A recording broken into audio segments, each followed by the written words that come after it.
बिस्मिल्लाहिर्रहमानिर्रहीम अस्सलामु अलैकुम जुले दोस्तों, उम्मीद है आप सब खैरियत से होंगे। दोस्तों, हम सब लोगों को मालूम है कि लद्दाख में अभी इलेक्शन का जो माहौल है वो ज़ोरों पर है। तो इसी सिलसिले में आज मैं चंडीगढ़ जो सिटी है उसमें आया हूँ लोगों से पूछने के लिए। लोग बोले तो यहाँ पे ज़्यादातर स्टूडेंट्स ही है। स्टूडेंट से पूछना चाहता हूँ कि आगे आने वाले दिनों में वो किस तरह के एमपी चाहते हैं जो लद्दाख को रिप्रेजेंट करेंगे पार्लियामेंट में। वो किस तरह के एमपी चाहते हैं, आइए हम देखने की कोशिश करते हैं।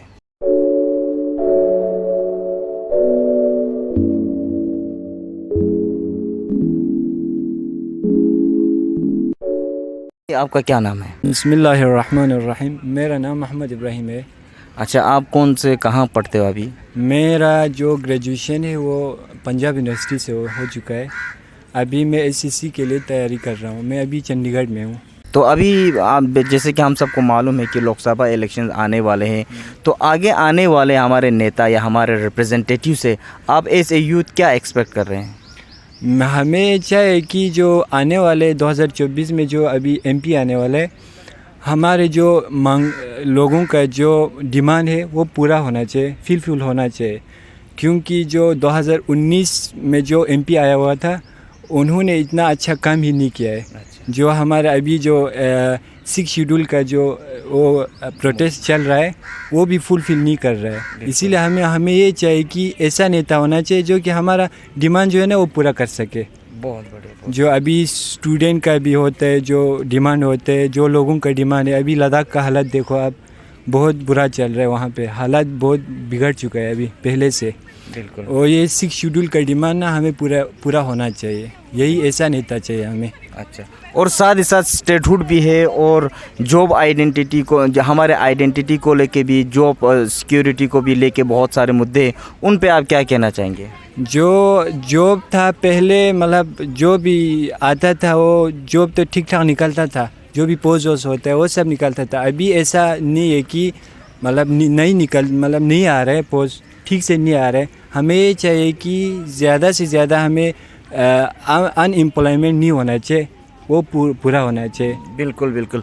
जो एक बात ये भी है कि जो अभी हमारे लद्दाख में ऑनगोइंग प्रोटेस्ट चल रहे हैं, हंगर स्ट्राइक पे है, जो बहुत सारे लोग लेह में भी, करगिल में अभी रिसेंटली हुआ है और आगे आने वाले दिनों में करेंगे, और लेह में तो अभी हो रहे हैं अभी करंटली।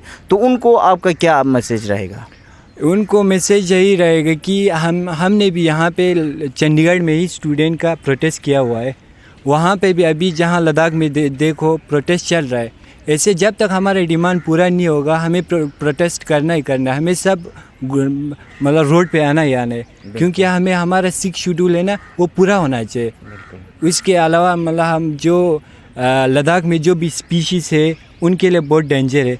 अभी लद्दाख में मतलब अभी जब हम चट्टानों पे मतलब वो भी पिघल रहे आहिस्ते आहिस्ते से। वहीं पे हम ग्लेशियर सारे पिघल रहे। हमें वहीं पे डिपेंड है। हमारे लिए पानी वानी है, उसी पे हमें डिपेंड है। इसीलिए हमें 6 शेड्यूल का पूरा होना चाहिए, फुलफिल पूरा होना चाहिए। आपका नाम क्या है? मेरा नाम मिर्ज़िया बानो है। आप कौन से कॉलेज में पढ़ती हो? मैं गुलजार ग्रुप ऑफ इंस्टीट्यूट पंजाब में पढ़ती हूँ। अच्छा, जैसे कि हमको मालूम है कि हमारे लद्दाख में अभी इलेक्शन होने वाले हैं, लोकसभा इलेक्शंस। जो आने वाले एमपी है हमारे लद्दाख का, आप क्या चाहती है आने वाले लद्दाख में जो हमारे एमपी हो वो कैसा हो? हम चाहते हैं कि हमारे आने वाले एमपी जो है वो हमारे लद्दाख को रिप्रेजेंट करे अच्छे से, कि हमारे जो भी प्रॉब्लम है लद्दाख में, जैसे कि 6 शेड्यूल्स है, जो हंगर स्ट्राइक पे है सारे लोग, उन सब को मतलब हमें अच्छे से उन चीज़ों को मतलब सॉल्व करना चाहिए। जितने भी लद्दाख में प्रॉब्लम्स है, जितने भी इश्यूज़ हैं, उन सब को हम चाहते हैं कि अच्छे से सॉल्व करें। और हम ये भी चाहते हैं कि हमारा एरिया ऐसा पीसफुल एरिया है, और उस पीसफुल एरिया को हम नहीं चाहते कि वो बिगड़े, हमेशा के लिए पीसफुल रहे और नॉन पोल्यूटेड एरिया है। हम नहीं चाहते कि बाहर के लोग आके हमारे एरिया में आके ऐसी चीज़ें करें। और हम ये भी नहीं चाहते कि जो भी प्रॉब्लम्स हम फेस करें वो आगे जाके हमारे लिए बहुत ही डिफ़िकल्ट हो। हम ये चाहते हैं कि ऐसे एमपी हो जो सबको अच्छे से मतलब ख्याल रखे, जो भी प्रॉब्लम्स है या जो भी डिफ़िकल्टीज़ हो उन सबको सॉल्व करे, और आगे जाके हमारे फ्यूचर जो है वो ब्राइट रहे, और हमारे हर प्रॉब्लम्स को वो हमेशा साथ दे और जो भी राइट्स है उनके साथ दे, और जो भी राइट्स है वो हमें मिलना भी चाहिए। बहुत ही बढ़िया। और जैसे कि आपको मालूम है, जैसे कि आपने जिक्र कर लिया 6 शेड्यूल का, हमारे लद्दाख में काफ़ी दिनों से अनशन पे है, हंगर स्ट्राइक पे, खुसूसन सोनम वांगचुक की क़यादत में बहुत सारे लोग लेह में अभी हंगर स्ट्राइक पे है, और करगिल में भी हंगर स्ट्राइक किया है, और आगे आने वाले अवकात में फिर से ये जारी रहेगा ये प्रोटेस्ट। उनके लिए आपका क्या पैगाम है, जो आप इतने दूर पंजाब में पढ़ने के लिए आई हो, चंडीगढ़ में पढ़ने के लिए आई हो, तो इतने दूर से आप क्या पैगाम देना चाहेंगे हमारे लद्दाखी वासियों को? मैं उनको बोलना चाहती हूँ कि हम बहुत दूर रहते हैं, हम तो आ नहीं सकते, बट हम दिल से उनको थैंकफुल बोलना चाहते हैं, और हमेशा उनके लिए हमारा सपोर्ट रहेगा। जो भी प्रॉब्लम्स हो उनके साथ ही रहेंगे। हम चाहते हैं कि वो जो भी कर रहे हैं हमारे लिए कर रहे हैं, और सबको दिल से कई शुक्रिया अदा करना चाहती हूँ। जी, तो मेरा नाम जाहिद है और मैं यहाँ पे डिपार्टमेंट ऑफ हिस्ट्री में एज ए रिसर्च स्कॉलर हूँ। और मुझे लगता है कि रिसेंट जो हमारे यहाँ पार्लियामेंट्री इलेक्शंस होने जा रहे हैं, लोगों का सबसे पहले लोगों को ये समझना चाहिए कि ये जो इलेक्शंस होने जा रहे हैं अभी 2024 के लिए, ये एक रिप्रेजेंटेशन के लिए बहुत ज़रूरी है। हमारे जो भी यहाँ से रिप्रेजेंटेटिव जाएंगे उनको पार्लियामेंट में ये बात रखनी है लद्दाख के बारे में, जो हमारे इश्यूज़ हैं स्टेटहुड को लेके, 6 शेड्यूल को लेके, हमारे लैंड राइट्स की बात हो या हमारे रिप्रेजेंटेशन की बात हो। क्योंकि डेमोक्रेसी में सबसे ज़रूरी है कि यार आपकी क्या रिप्रेजेंटेशन है डेमोक्रेसी में, बिल्कुल, as a conscious citizen of India.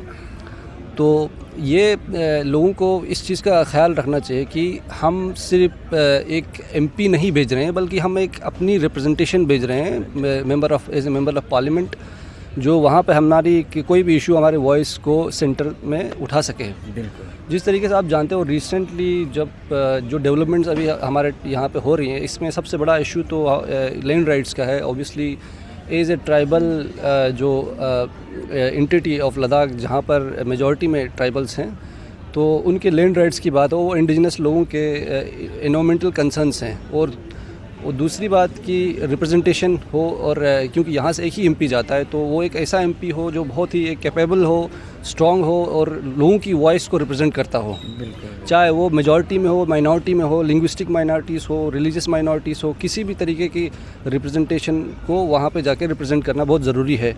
उसके बाद जॉब सिक्योरिटी की बात करना बहुत ज़रूरी है, क्योंकि यहाँ पर आप देख रहे हो कि ये एक एग्रीकल्चर इकॉनमी, इतना ज़्यादा यहाँ पर एग्रीकल्चर है नहीं, और बिजनेसेस का ज़्यादा dependence on services and businesses पे ज़्यादा डिपेंड है। तो जहाँ पर सर्विसेज सेक्टर की बहुत ज़रूरत है, और हमारे यहाँ पर अभी जॉब क्राइसिस भी बहुत बड़ा एक इशू है, जैसे लद्दाख यूनिवर्सिटी की बात हो या पीएससी की बात हो, ये सारे कंसर्न्स हैं जिनको हमारे जो पार्लियामेंट्री जो रिप्रेजेंटेटिव यहाँ से जाएंगे, उनको इन सारे कंसर्न्स के बारे में ये उन इश्यूज़ को उठाने की बहुत ज़रूरत है।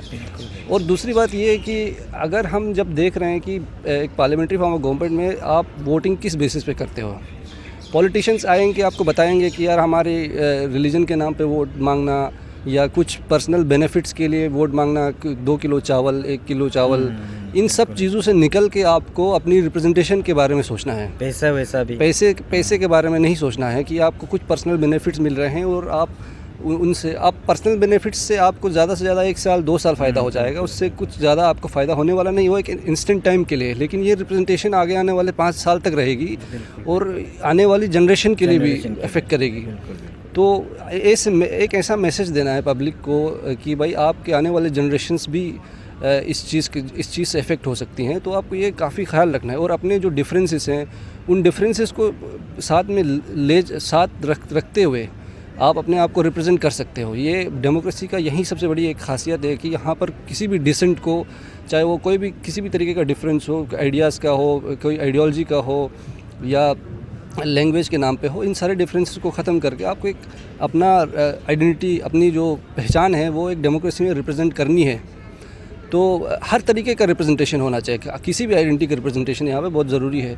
हमारे यहाँ मेजरली रिलीजियस ऑर्गेनाइजेशंस वोटर्स के वोट बैंक की तरह काम करते हैं। तो मुझे लगता है आप ऐसे कॉन्शियस सिटीज़न, ऐसे आपको ये समझना चाहिए कि एक सिटीज़न होने के नाते कि किस तरीके से हमारे वोट का ये बंटवारा होता है। तो एक जो मेजर ऑर्गेनाइजेशंस हैं, चाहे कारगिल में होंगी, लेह में होंगे, वो डिसाइड करते हैं कि यार किस पार्टी को वोट करना चाहिए। बिल्कुल। लेकिन अभी आप इंडिविजुअली ये सोचो कि यार हमें जो है ये अब इससे आगे निकलना है, क्योंकि ऑब्वियसली ये सारे डिफरेंसेस को ख़त्म करना बहुत ज़रूरी है एक अच्छी रिप्रेजेंटेशन होने के लिए, और एक सही एक पार्लियामेंट्री एक रिप्रेजेंटेटिव को चुनना बहुत ज़रूरी है। भाई आपका क्या नाम है? मेरा नाम इमरान अली है। आप कौन से कॉलेज में पढ़ते हो? मैं PGGC 11 चंडीगढ़ कॉलेज में पढ़ता हूँ।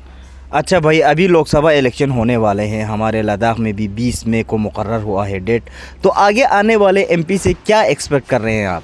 हम आने वाले MP से हम यही तवक्को रखते हैं कि वो पूरा पेन लद्दाख को साथ लेके चले, ना कि रिलीजियस बेस पे। हम यही चाहते हैं कि जो हमारा मेन मुद्दा है 6 शेड्यूल, वो आगे जाके पार्लियामेंट में उठाए इस चीज़ को। जो पहले जो MP था हमारे लद्दाख का, वो उस मुद्दे को नहीं उठा पाए थे। इस वजह से उसके बावजूद भी हमारे यहाँ पे काफ़ी एजुकेटेड लोग भी है, जो अनएम्प्लॉयमेंट रेट बहुत ज़्यादा है यहाँ पे। इसलिए हम ये भी रखते हैं कि वो नौकरी एम्प्लॉयमेंट जनरेट करे हमारे लद्दाख में, जिसकी वजह से काफ़ी स्टूडेंट्स या जो अनएम्प्लॉयड है वो उनको थोड़ा नौकरी मिल जाए। दोस्तों सबसे पहले तो मैं माज़रत ख़्वाह हूँ कि ज़्यादा से ज़्यादा लोगों से मैं जुड़ नहीं पाया। काफ़ी लोगों से मैंने कोशिश की जुड़ने की, उनसे अपने राय लाने की, लेकिन बहुत सारों ने मना कर दिया, तो मुझे इसी पर ही सीमित करना पड़ा। तो इसमें बहुत सारे जो वॉइसेस है या दूसरे जो अल्टरनेटिव जो कंसर्न, वो मैं इंक्लूड नहीं कर पाया, क्योंकि बहुत सारे जो लोग बाज़ार में थे वो मुझसे बात करने के लिए राज़ी नहीं थे। फ़िलहाल जिन लोगों से मैंने बात की है, मुझे यही पता चला है कि ओवरऑल जो पेन लद्दाख का जो है वो सारों के अंदर है कि होल एक लद्दाख को ही रिप्रेजेंट करे। जो भी हम लद्दाख से चुन के जो भी MP जाए, वो बिना मजहब व मिल्लत के, बिना रिलीजियस के, या बिना रीजन सेक्शन के, या बिना रीजनल जो प्रेजुडाइसिस के, वो पूरा लद्दाख को रिप्रेजेंट करे। और जिस तरह से 2019 के बाद जिस तरह से पूरा whole as a Ladakh as a whole represent नहीं हुआ था पार्लियामेंट में, ये स्टूडेंट्स ये चाहते हैं कि पूरा लद्दाख के रिप्रेजेंटेशन हो, और साथ ही साथ ये भी चाहते हैं कि लद्दाख में जिस तरह से अनएम्प्लॉयमेंट रेट जो बहुत तेज़ी से बढ़ रही है, उसके ऊपर भी रोकथाम हो।